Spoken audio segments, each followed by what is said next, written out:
Welcome. I'm going to share my screen here, and I'd like to invite you to join me in the blessing for study of Torah.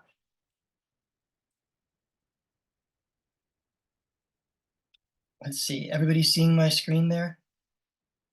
All right, so if you'd like, you can unmute just for the moment, and we'll join together in this blessing.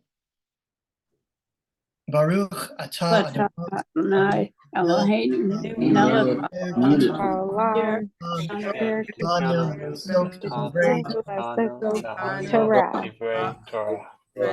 Torah. Blessed is the one whose mitzvot bring holiness to our lives and who commands us to engage in, to immerse in words of Torah. And many of you have heard me say this before, but this word right here, la'asok, you see in Hebrew. Go to the plus sign. Oh, if I can just ask everyone to unmute, please. The X sign. You see in Hebrew in the transliteration, and then the meaning, immerse, to engage. That, of course, is the meaning of, or the name of our organization, because that's what we do when we study Torah. We don't just study Torah, we immerse ourselves, we engage ourselves, we soak ourselves in words of Torah. So over this next little while, we're going to look at some texts about the Hanukkah candles and try to suss out what is the meaning. Traditionally in Jewish texts, and particularly we're going to be looking at the Talmud today, and also in our own lives, the meaning of the Hanukkah candles. So let's start with that. Let's put into the chat. When I say Hanukkah candles, what words come to mind? What is the meaning? What are the associations? What are the feelings? What are the ideas that you associate with the Hanukkah candles? We'll just put it into the chat. I see lots of words coming up there. Warm light during the dark nights. I see miracles. And there, Tamid, the eternal light. That's an interesting association. Warmth and miracle, perseverance, pride, light. More light each evening. Great. And we'll probably get to that.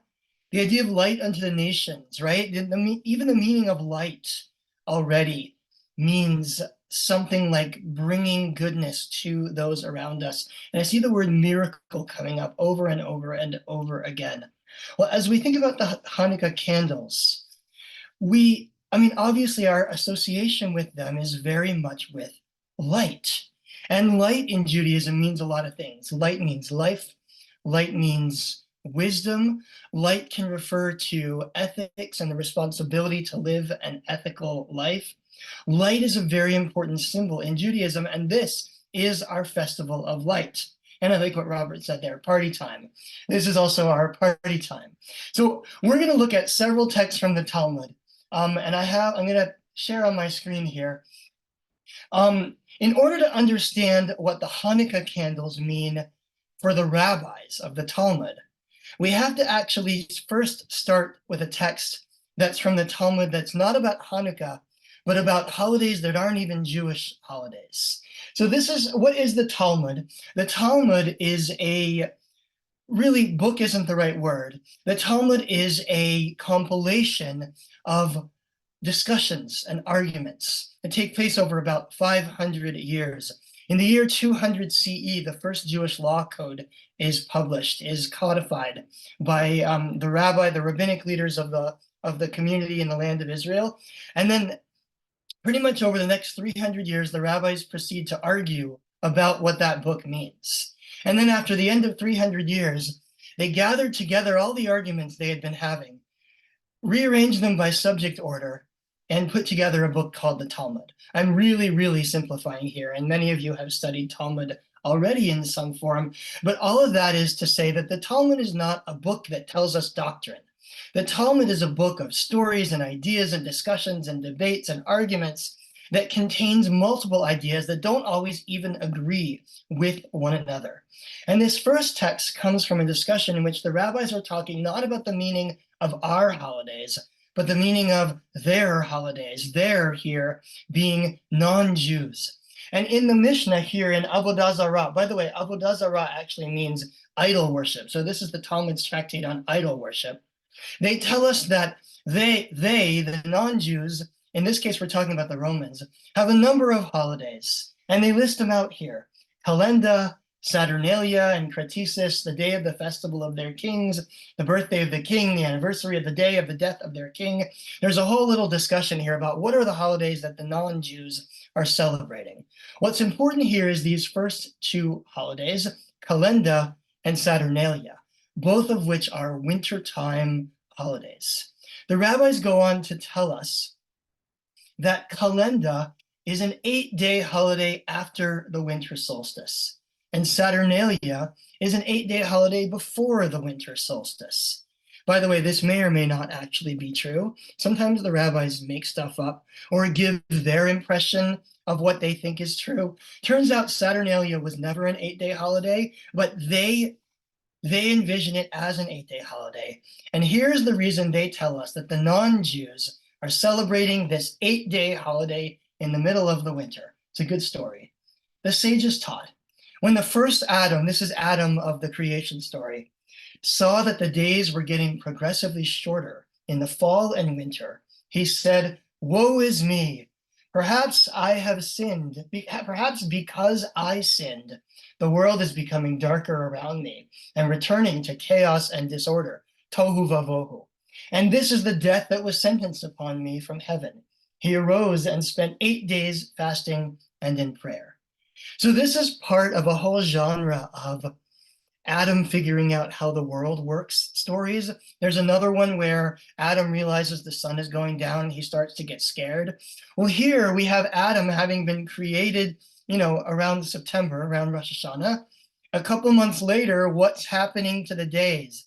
Every day is getting shorter and shorter and shorter.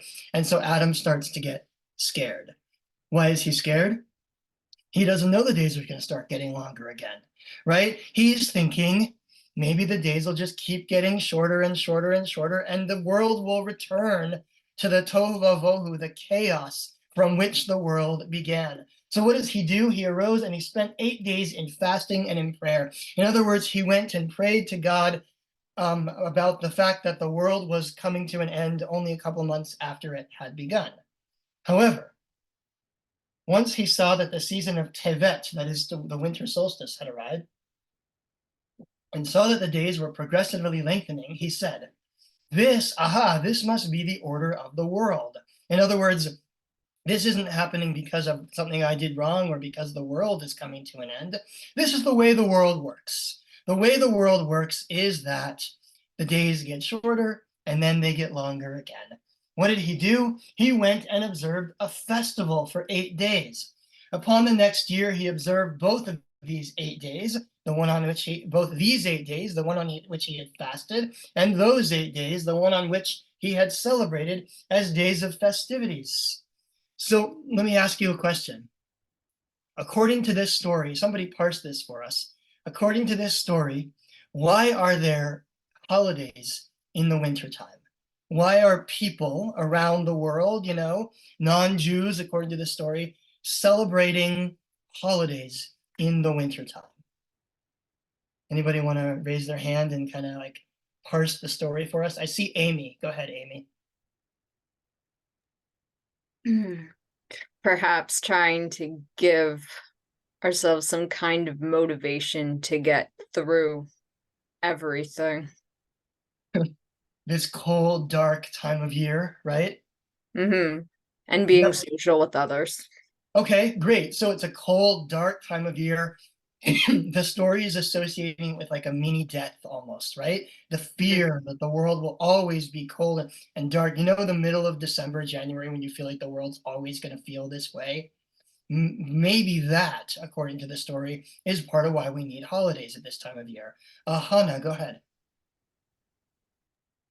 In a very literal way, if we all came from Adam, then it's also kind of a tradition that gets passed down, which for the rabbis was likely very important. Okay, great. So this tradition has been passed down from the time of Adam, as far as they're concerned, which is to say the very beginning of humanity, that at this time of year, this time of shrinking days, we need holidays. We need something to motivate us, to bring joy into our world. And in fact, if you look at the last sentence here, it says here that he, Adam, established these festivals for the sake of heaven, but they, the nations of later generations, established them for the sake of idol worship. In other words, the rabbis were looking out at and judging all these non-Jews for their idol worship, because they're worshiping all kinds of other gods during these festivals. But the rabbis are positing that the very earliest origin of these idolatrous festivals, was something holy that Adam did way back then. Adam established these festivals for the sake of heaven. Why? Because he was scared of the dark, because he was afraid that the world would always be dark and cold. Why did the rabbis tell this story? This is not a story about us. It's not a story about Jews.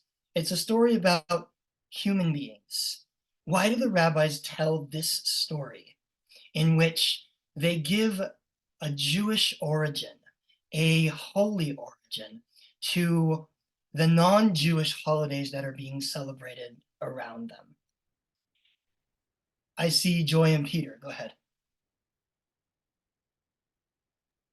The rabbis always seem to want to Judaize everything. And this is how they're doing it. They see that these festivals exist. So they have to have a reason for it. And the reason for it is Adam sinned. And then Adam realized that, hey, this is the way of the world, and therefore it's okay. Yeah, I'll leave it at that. Okay. Yeah, it's interesting though. They could have condemned the origin of these non-Jewish holidays, right? But they seem to actually feel an affinity with it. Because Adam, of course, is the origin of all human beings, including us. And they establish here that Adam established the festival for the sake of heaven. In other words, the rabbis are feeling an affinity with what Adam did here. They're feeling that this has something to do with us, even though they suggest that, later people have perverted it. Later people have turned these holidays into something they don't agree with. The origin of this holiday, the idea that in a time of cold and darkness, we need light in the world, the rabbis are somehow feeling applies to us as well. Susan, go ahead. First, I'd like to know, how does Adam know anything about tohu vavohu? But we'll pass that right by. Adam, established these festivals for the sake of heaven, which is a twist on Pirkei Avot, about arguments for the sake of heaven and arguments not for the sake of heaven.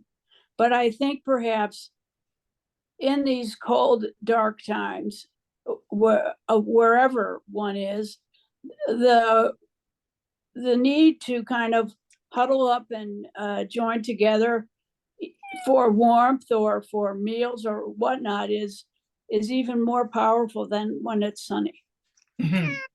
I think that there's no way that could possibly not be true. When the world is cold and dark, we need each other, we need light, we need holidays more than any other time. And I want to suggest that the rabbis who wrote this story are aware of that fact, and that they're even associating it with Hanukkah. There are little hints in this story that they are associating these pagan festivals with Hanukkah. What hints do we have? First of all, they're suggesting that these pagan festivals are 8 days long. By the way, Saturnalia, not 8 days long. Sometimes it was 3, sometimes it was 7. Maybe the rabbis got it wrong. Maybe they're hinting to us that they're talking about Hanukkah. They also use certain words here that they will also use, we'll see it in just a moment, with regard to Hanukkah. Words, especially in this sentence right here, when it says, upon the next year, he observed or established that holiday. That's the exact same language they're going to use in a text we'll look at in just a moment with regard to Hanukkah, as well as the idea that there's an original good reason for it. So the rabbis seem to be talking about Hanukkah even as they're talking about Saturnalia. They seem to be aware that no matter what other meanings our lights have, our holiday has, it also has the meaning of lighting up the darkness. And in that sense, they are aware that we're doing the same thing as all these other cultures around us are doing during this time of year. I see Hannah, and then I see Joy and Peter, and then I want to show you another text. Go ahead, Hannah. I have a question. How isolated was the Jewish community at that point? Because the way the rabbis are talking and like the assumptions they're making, to me sounds a lot like some Christians that have never met a Jewish person in their life relate everything about Judaism back to Christianity. It's a good question. I mean, the answer is that it depended on who you were talking about, right? Some of the members of this community, and we're talking, this is what's called the Baraita, which makes it an early rabbinic source, 2nd century, something like that. Some of these people probably didn't spend very much time outside of their own Jewish community. Some of the leadership probably did. They certainly all knew Romans. The Romans were the occupiers of the land. But they do have this tendency to explain everything in Jewish terms, which, by the way, they didn't make up. The Torah does the same thing when it gives a Hebrew meaning for Moses' Egyptian name, right? So the rabbis are doing the same thing here because this is our story. Again, they're not really trying to explain where Saturnalia came from. They're trying to explain what they think is the meaning of what we might call the holiday season. Okay. Joy and Peter, go ahead. What you just said is a bit of a segue into what I was about to say, and that is these holidays are very, very ancient, and probably preceded the rabbis. So the rabbis take a look at this and they say, we have to explain it. All right. So the last sentence, that Adam established these festivals for the sake of heaven, is to me a bit of a cop out in that the last half of that sentence, but they established them for the sake of idol worship. I mean, it's a known. There were Saturnalia is a sun festival, and the Romans and many other ancient groups worshiped the sun, and were afraid when there was a lack of sun, and so I think the last sentence really it should be turned around, should be the other way around. That they established for the sake of idol worship, but we said it's for the sake of heaven or of God. I see what you're doing there, and I don't disagree with you. I think so. Stories about Adam for the rabbis are ways of talking or expressing things that are universally human. They do this elsewhere as well, where they talk about, Adam and Eve as the parents of all humanity. Why was only one person created in the beginning so that no one could say their ancestors were better than anyone else's? In other words, this is the rabbi's way of saying there's one human family with things in common.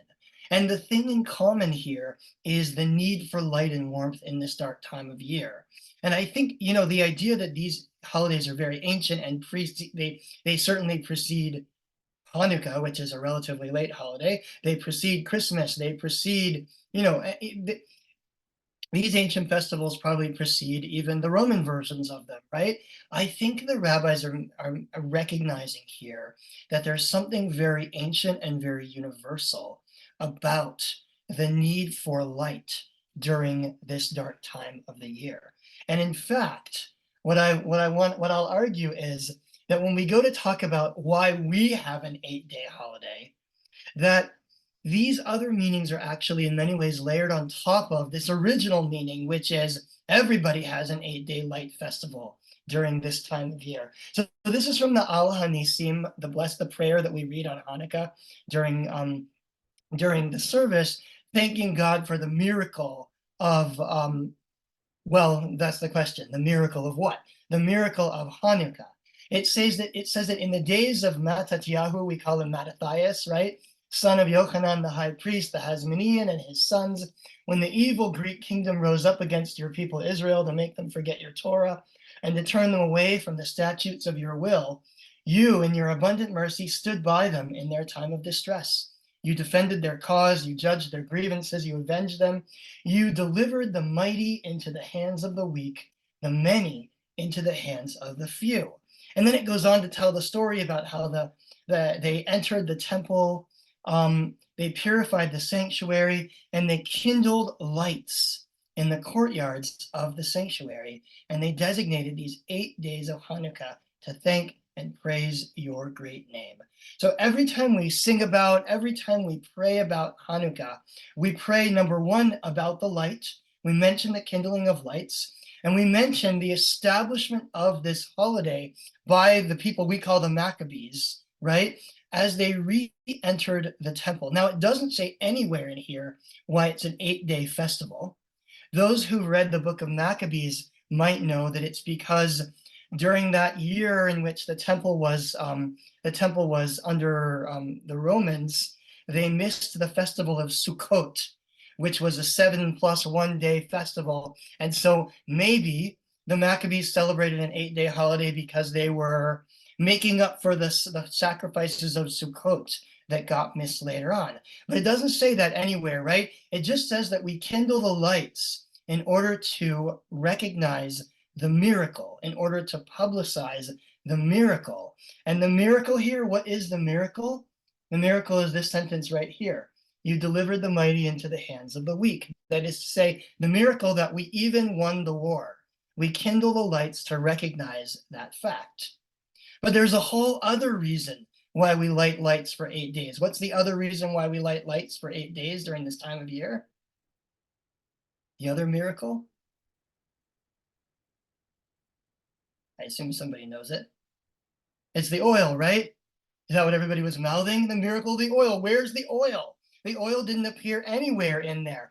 Well, the oil doesn't come about for hundreds of years later, until hundreds of years later in the Talmud, when the rabbis tell us again that there was a miracle. Only this time around, it's a different miracle. They say, what is Hanukkah? The sages taught, on the 25th of Kislev, the days of Hanukkah are 8. One may not eulogize me here means mourn on them, and may not fast on them. And the reason is this. When the Greeks entered the sanctuary, they defiled all the oils that were in the sanctuary. And when the Hasmonean monarchy overcame them and emerged victorious over them, they searched and found only one cruse of oil that was set with the seal of the high priest. And there was sufficient oil there to light for only 1 day. A miracle occurred, and they lit from it for 8 days. The next year, they, probably the sages, instituted those days and made them holidays with Hallel and Thanksgiving. So when we go to talk about our holiday, what do we talk about? Not days getting shorter, not chaos versus order, not lighting up the world at a cold time of year. We talk about miracles. We talk about the idea that God was with us. We talk about the idea that we persevered and we were victorious in a situation where we shouldn't have been victorious. And then later on, we talk about this miracle of the oil, in which the oil that, and we all know that story, the oil that should have only lasted 1 day lasted 8 days instead. I think that the rabbis aren't even convinced by their own story here. Here's what I mean. How many of us believe the miracle of the oil? Believe it literally happened? All right, I see a couple. It's possible, right? There could have been a version of it, right? How many believe that that's the reason there's an 8-day festival here? How many believe that the Sukkot explanation, they missed Sukkot and therefore they started, they celebrated an 8-day festival. That's the reason for an 8-day festival. Okay, I see some hands going up. The thing is, neither of these is actually all that convincing, because the rabbis seem aware that there's an 8-day festival that precedes anything that we ever did. And it seems like they know that they're creating reasons for the 8-day festival, but that the light is actually something quite universal. In all of these cases, the rabbis, number one, don't seem all that convinced by their own explanations. We have reasons layered on top of a very ancient practice. And the ancient practice is having light in public. Why would it be so important to have light in public at this time of year? Why would it be so important to put lights in public? I see Amy again. Go ahead, Amy. Gentle reminder that pretty soon it will start to grow once more. Okay. So back to that Adam story, right? A reminder that, it's not always going to be this cold. It's not always going to be this dark. Ira, go ahead. So that everyone in the neighborhood, Jews and non-Jews alike, can partake or notice it? Okay. Yeah, so, you put your lights outside and you can share them with everybody. And as Rabbi Bigman put in the chat, bringing hope in the darkness, right? Bringing light is a way of bringing hope. In a Jewish context, it's also what we call Pirsumei Nisa, which means publicizing the miracle. In other words, Hanukkah is a public holiday. This is a time of year when we light up the world. We light up the world in that very primal way because it's dark outside and cold outside. And we light up the world also because we have a miracle to share. And whether that miracle is the miracle of the oil or the miracle of the victory of the few against the many, this is a time of year when we are called on, and maybe even we feel called, to put light into the darkness, into the darkness of the world. So I see Susan, and then I see Peter and Joy. I think Sukkot is possible. There was some chat in the Facebook group about this and Sukkot being the only 8-day holidays that don't have beginnings and endings festivals. But I'm thinking that, I think that's right. Whoever wrote it can correct me if I'm wrong. I'm thinking that Jews have always somehow had to identify themselves. And in this particular time, the rabbis see all of these pagan festivals going on, and they need something to reassure the Jews that we in fact are Jews, and that we're not pagans and we don't worship idols. And if in fact they want to tell a story about it being a miracle, that is definitely a story that's going to go down through the ages. Yeah, great. By the way, there is a festival. Sukkot does begin and end with a festival day. Hanukkah does not. And I think your point about being, separate but not separate is a really good one. Hanukkah is a great example of a time when we are both different and not different. We're doing so many of the same things as other people are doing right now. We're lighting lights, we're giving gifts, and I know that giving gifts in many ways is a modern tradition, but it's not entirely a modern tradition, right? There's been tradition of giving giving gelt and giving gifts. We're doing the same things that others are doing, but we're doing it for our own reasons. There are other times of year when we do that.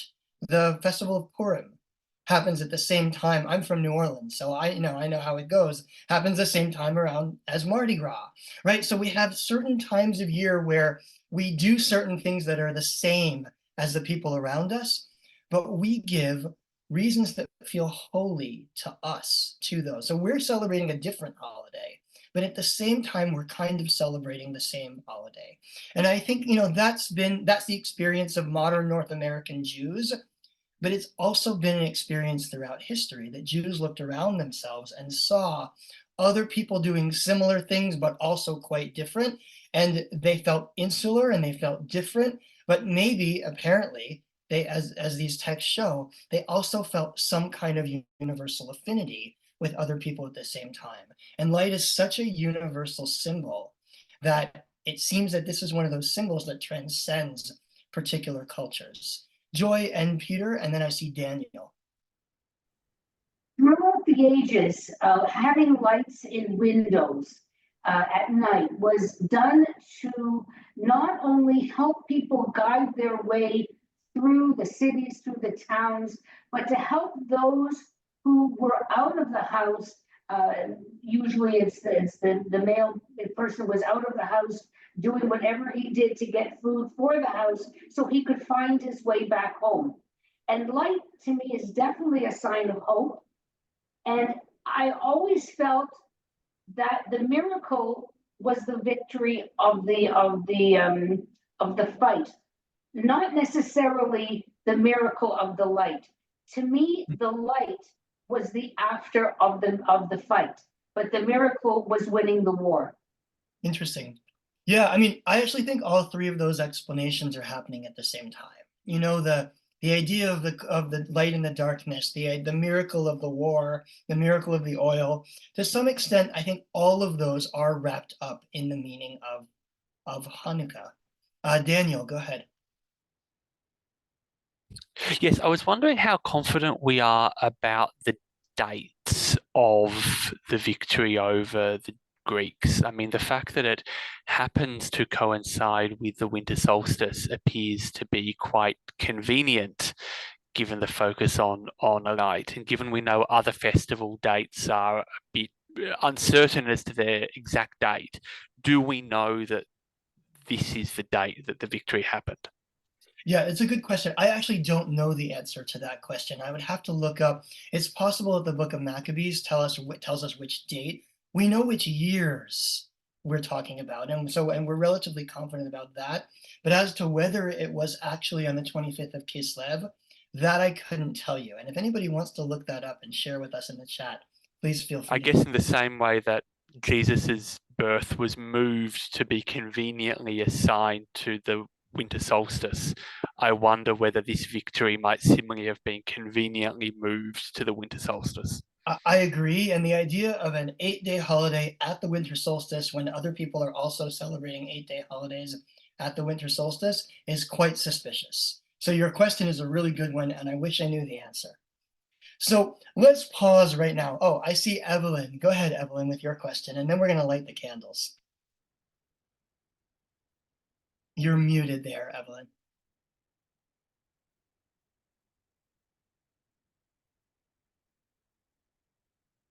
Are you able to unmute? There you go. Can you hear me?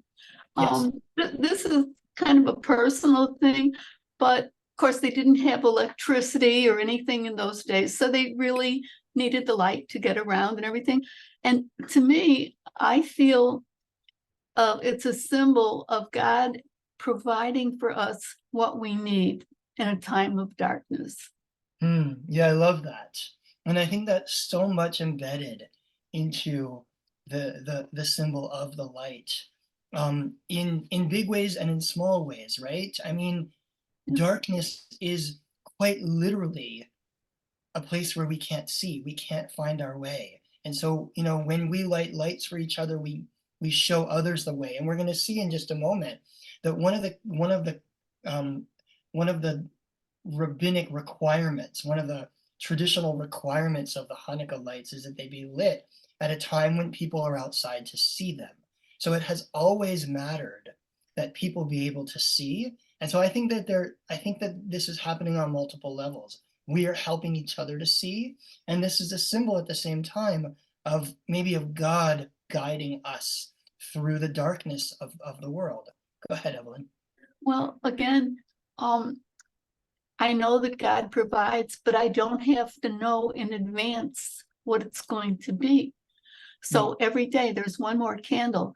Just the second day they needed light as much as they did on the first day, and it just continued. So it's a personal thing of God's care for God's children. That's beautiful. That's a great segue into lighting the candles. So we're going to light the candles, and then we're going to look at another text from the Talmud. So if you have candles, please take them out, and we'll light them together. Oh, I have the blessings Micah, here. could you take the text down so we can see everybody? Yes, let's do that. Thank you. I had the blessing on the text, but you know what? I think let's be able to see each other's Chanukah. If you can put them into the window, do that into your Zoom window, then do that, and that'll be a modern way of putting our Chanukah into the window.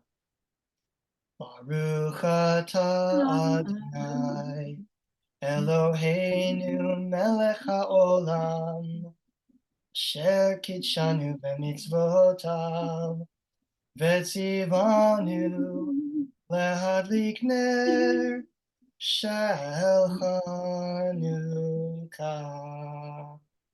Baruch atah Adonai Eloheinu melech haolam she'asa nisim lavoteinu bayamim ahem b'zman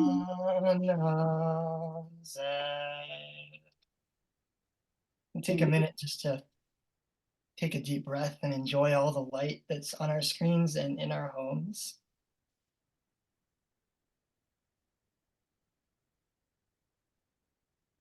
I love seeing all of your Chanukahs. I'm going to try to do the rest of this with this in front of me, but I might have to move it. We'll see what happens. So let's go to another text here. I'm gonna reshare my screen.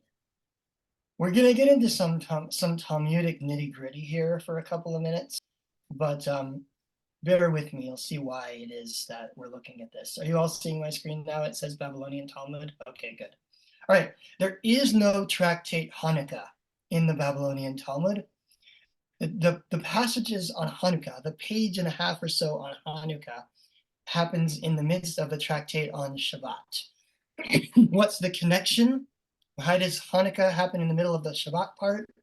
Because of candles.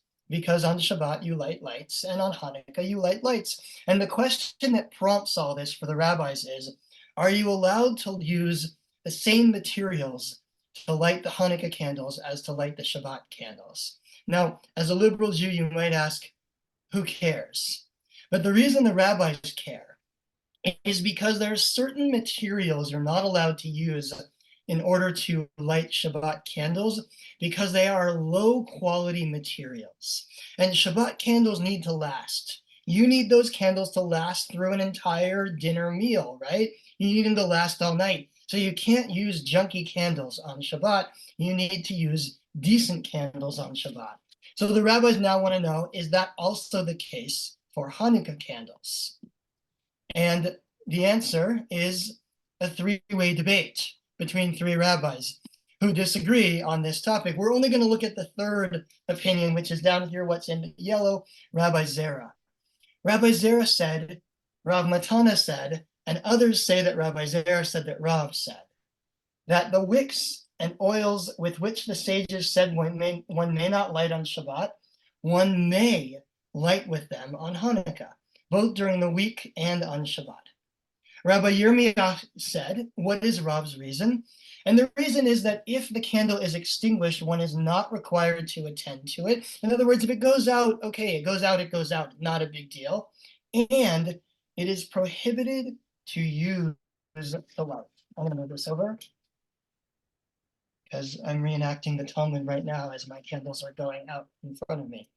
So, okay, it is prohibited to use its light. What does that mean? It's prohibited to use its light. Why? Of course we use the light, right? We light the candles. We sing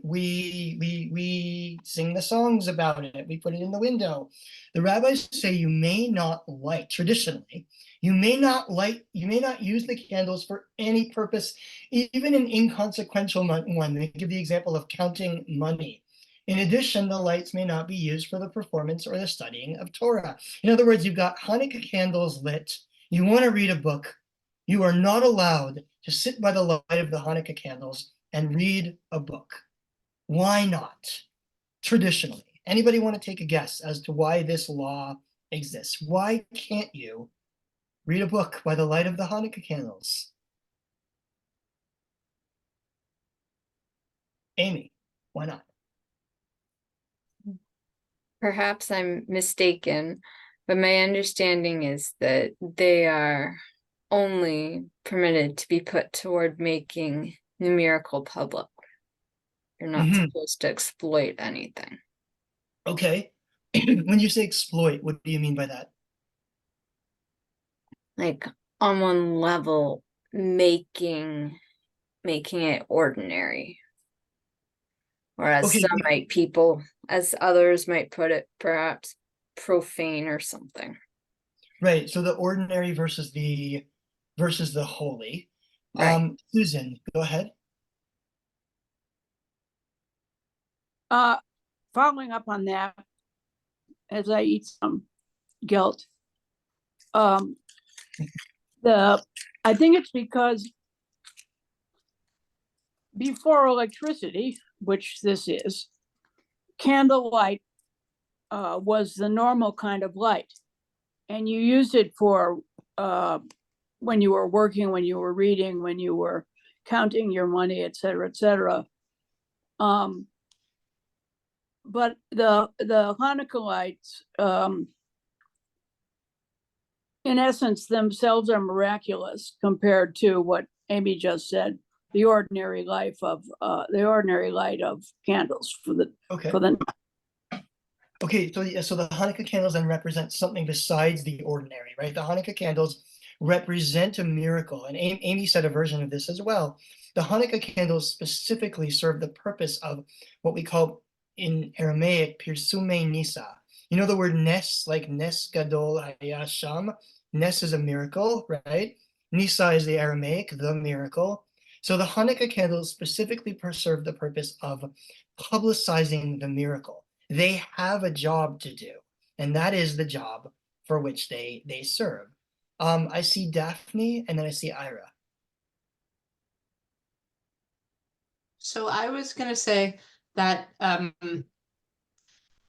understanding is, that whatever they say this, like, don't use them for anything else. So if you were using it for reading a book or counting money or whatever, that then becomes a distraction, and you've sort of shifted your thinking from what you should be thinking about, which is, the miracle and just this sort of more limited thing. And I guess it's like the other said, that it's more everyday, but in my case, it's more of a shift of the thinking that you're taken away from what you should be thinking about. So don't do that, and then you won't do that. That's very interesting. Yeah. So in other words, there's a mindset inherent in these candles, right? It's a reminder to us to think about the miracle. I mean, the candles are traditionally supposed to be outside, and we'll see that in a moment as well, or in the window. You're announcing to the world.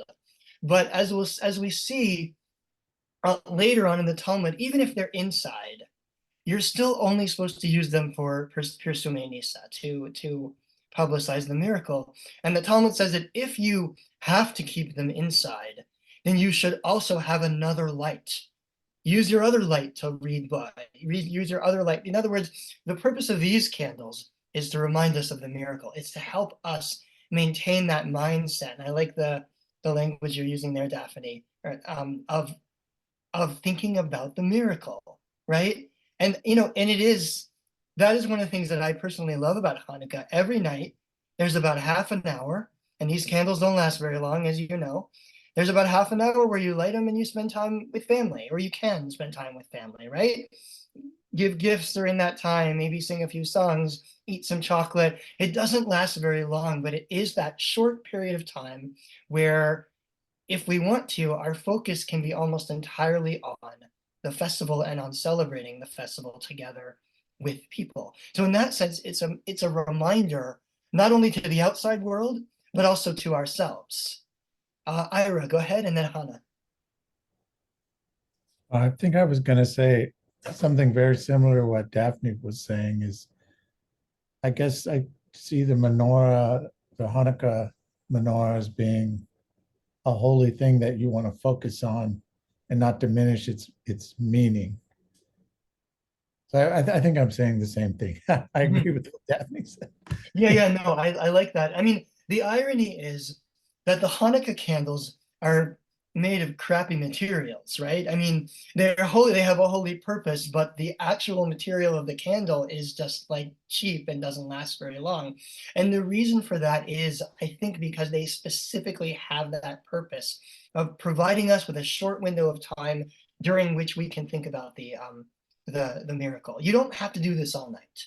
You're supposed to do it for a little while and remind the people outside for just a little while about this miracle, about God's presence in the world. Hannah, go ahead. When we first started talking about what the purpose of Hanukkah candles were, I kind of had a joking thought in my mind of, oh, their purpose is to be pretty, which sounds very silly, but I was thinking about like what else has the purpose of being pretty, and like let's say a pretty dress, a ball gown, and you don't take a ball gown and like go work in the fields with it. You have to take care of those things. And yes, their purpose is being pretty, but doesn't make it frivolous. It then sometimes makes it more valuable. Yes, I like that. They are to be, so that actually makes me want to jump to another text in the Talmud, which talks about the language of hadar, which means to beautify, right? And so we're told that the requirement of Hanukkah is only to light one light for an entire household.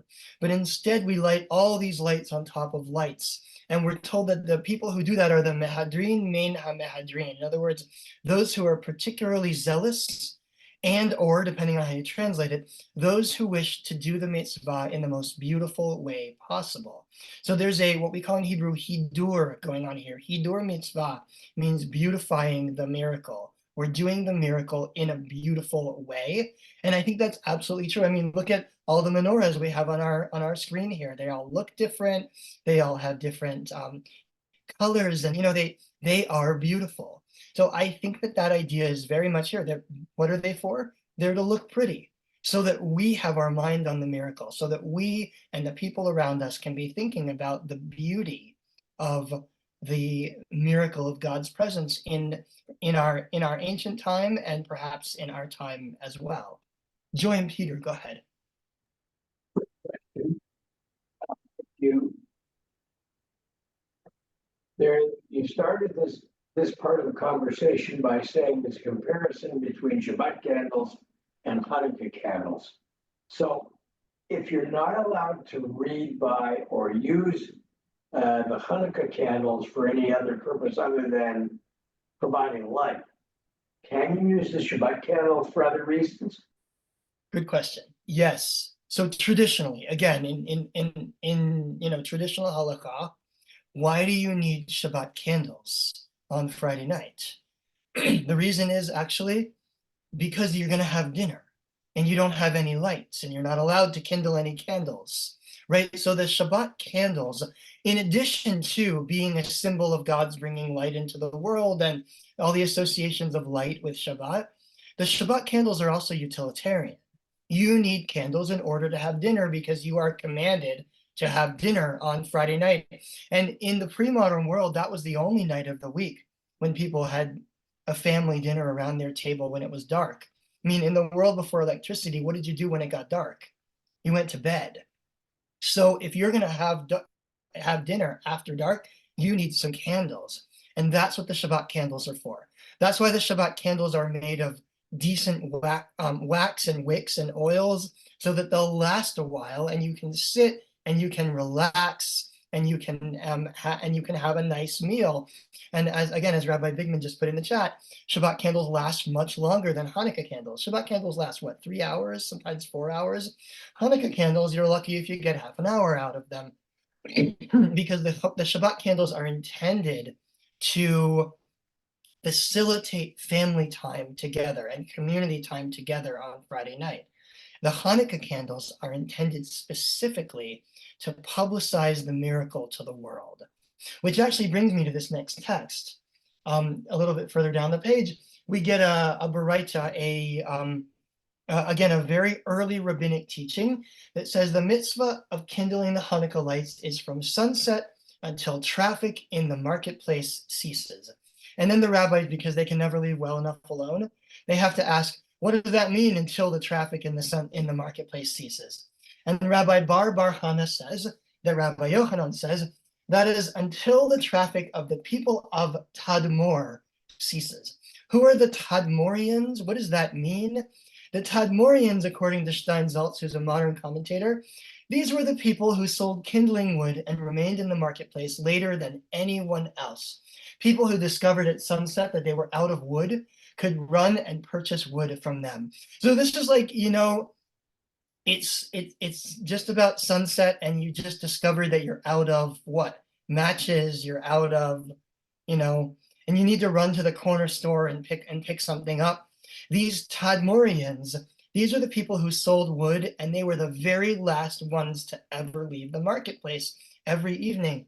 And the time of lighting Hanukkah candles, traditionally, is until these Tadmorians have left the market. After that, the rabbis say, don't bother. Now, I'm not saying I agree with that. I say go ahead and light your candles whenever you're home and it's meaningful to you. But the rabbis, the rabbis traditionally say, you need to do it up until the time when the last people have left the marketplace. Why? What's the reason that when you would have to light it, that you'd have to light it during this time period?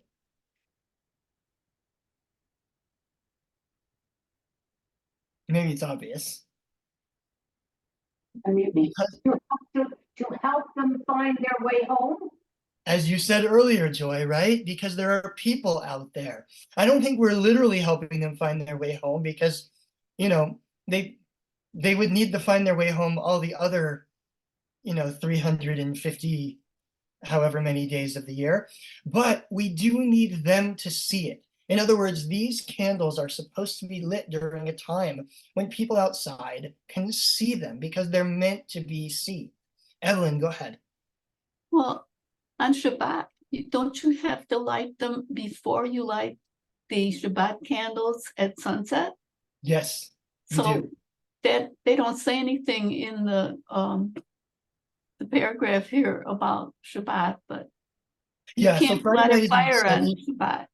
Yeah, Friday night is an exception because you actually light them an hour early on Friday night because you have to light them before Shabbat starts. But every other night, we're meant to light our candles at a time when people outside can see them, because we're meant to light our candles in such a way that it allows us to share our light with the rest of the world. And not only that, but where does the Chanukah go? The sages taught it is a mitzvah to place the Hanukkah lamp at the entrance to one's house on the outside. If you look in, you know, old Stettlach back in Europe, there often was actually a Chanukah box. It sat outside the door of the house, and you would put your Chanukah in the box out there. You'd light it and you put it out there so that people could see it as they were walking by. It was a way of, number one, it identified, you know, a Jewish home. You knew where your neighbors were. And number two, it was our way of sharing the miracle, publicizing the miracle with those around. One who lives upstairs, they say, places it in the window adjacent to the public domain. In other words, whatever you can do to put your menorah outside, you put it outside so that people can see it, and you can share your light with others. I think that number one, this is an expression of this idea of publicizing the miracle, but number two, it goes back to the very first thing we were talking about, which is this very visceral, very ancient human need to share light with each other during this time of year. The Hanukkah candles aren't supposed to be just for me. They're not supposed to sit on my kitchen table for reading by. The Shabbat candles are for that. The Hanukkah candles are for everybody. The Hanukkah candles are my way of sharing light with everybody around so that we can recognize maybe even our common humanity and our common need for the light of this cold, dark time of year. What about during a time when it's not safe to do so. And this is, I think, particularly poignant right now as we're seeing all of these Hanukkah celebrations getting canceled for reasons of safety. The rabbis say, in time of danger, one places it on a table, and that is sufficient to fulfill the obligation. Rava said, however, you must kindle another light in order to use its light. In other words, if you have to, you keep the Hanukkah candles inside. Let them be for you. But if you're going to do that, traditionally, you need another light inside. Because again, those candles aren't just for reading by. Those candles are for reminding us of the miracle. They're for reminding us of the light and of God's presence. Now, we're living right now in a world where it's not always possible to put your menorah outside because unfortunately we're living in a world where people are sometimes afraid to show that that they are Jewish, to show the world that that this is a Jewish home. And so we're seeing public Hanukkah celebrations getting canceled.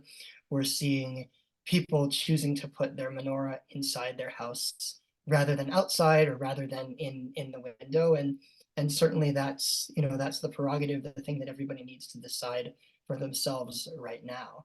But I think in the end, the message here is that the Hanukkah candles are a way of bringing light into a dark world.